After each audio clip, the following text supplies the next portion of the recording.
NEET முறைகேடு வழக்கு தொடர்பாக தேசிய தேர்வு முகமைக்கு ஆணை பிறப்பிக்கப்பட்டிருக்கிறது. சிபிசிஐடி கேட்கும் வழக்கு ஆவணங்களை தேசிய தேர்வு முகமை வழங்க உயர்நீதிமன்ற மதுரை கிளை உத்தரவு பிறப்பித்திருக்கிறது. விவரங்களை வழங்குவதற்காக செய்தியாளர் சகாய பிரதீபா இணைப்பில் இருக்கிறார். சகாய பிரதீபா, முழு விவரம் என்ன? பிரியதர்ஷினி, நீட் தேர்வு முறைகேடு தொடர்பாக சிபிசிஐடி கேட்கும் வழக்கு ஆவணங்களை தேசிய தேர்வு முகமை ஜூலை 19ஆம் தேதிக்குள் வழங்க உயர்நீதிமன்ற மதுரை கிளை உத்தரவு பிறப்பித்துள்ளது. வழக்கின் பின்னணி குறித்து பார்த்தோமானால், கடந்த 2019ஆம் ஆண்டு நீட் தேர்வில் நடைபெற்ற முறைகேடு தொடர்பாக சிபிசிஐடி போலீசார் விசாரணை செய்து வருகின்றனர். இந்த வழக்கில் 27வது குற்றவாளியாக உள்ள தருண் மோகன் இந்த வழக்கிலிருந்து தன்னை விடுவிக்கும்படி மதுரை கிளையில் மனுவினை தாக்கல் செய்திருந்தார். இந்த வழக்கு இந்த நீதிபதி புகழேந்தி முன்பாக விசாரணைக்கு வந்தது. கடந்த முறை விசாரணைக்கு வந்தபோது தேர்வு முகமை தரப்பில் தாங்கள் கேட்ட ஆவணங்களை தரவில்லை. அதன் காரணமாகவே வழக்கு விசாரணையில் தொய்வு ஏற்படுவதாக குற்றம் சாட்டப்பட்டிருந்தது.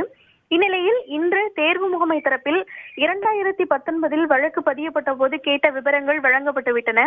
அதன் பின்னர் 2023 மே 31ஆம் தேதிதான் விசாரணை அமைப்பு சில விவரங்களை தங்களிடம் கோரியது. அந்த தாமதத்திற்கு தாங்கள் பொறுப்பேற்க இயலாது. தேர்வு முகமை கோரிய விவரங்களையும் தயாராக இருக்கிறோம் என குறிப்பிட்டார். அதோடு வழக்கில் நீதிமன்றத்தில் நடைபெறக்கூடிய அத்தனை நிகழ்வுகளையும் ஊடகங்கள் அப்படியே வெளியிடுகின்றன. இதனால் தேசிய தேர்வு முகமை முழுவதுமாக தவறாக சுட்டிக்காட்டப்படுகிறது என தெரிவித்தார்.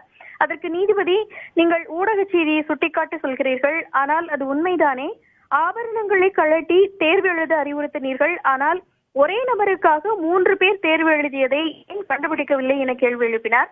அதற்கு மத்திய அரசு தரப்பில் ஆபரணங்களில் கூட மின்னணு உபகரணங்களை பொருத்தி தேர்வில் முறைகேடு செய்ய வாய்ப்புள்ளது என்பதால் அதனை தடுக்கும் நோக்கிலேயே அவ்வாறு செய்யப்பட்டது என தெரிவித்தார். இவற்றை தொடர்ந்து நீதிபதி சிபிசிஐடி தரப்பில் என்னென்ன ஆவணங்களை கேட்டு தேசிய தேர்வு முகமையிடம் விண்ணப்பிக்கப்பட்டுள்ளது, அதற்கான ஆவணங்கள் எங்கே என கேள்வி எழுப்பினார். தொடர்ந்து சிபிசிஐடி போலீசார் இந்த வழக்கை முறையாக கையாளவில்லை, 5 வருடங்களாக விசாரணையை சரிவர நடத்தவில்லை என்பது தெரிய வருகிறது. உரிய ஆவணங்களை கேட்டு அவற்றை தேர்வு முகமை தரவில்லை என்றால் அதனை தரக்கோரி எழுத்துப்பூர்வமாக விண்ணப்பித்திருக்கலாம் அல்லது நீதிமன்றத்தின் உதவியை நாடியிருக்கலாம்.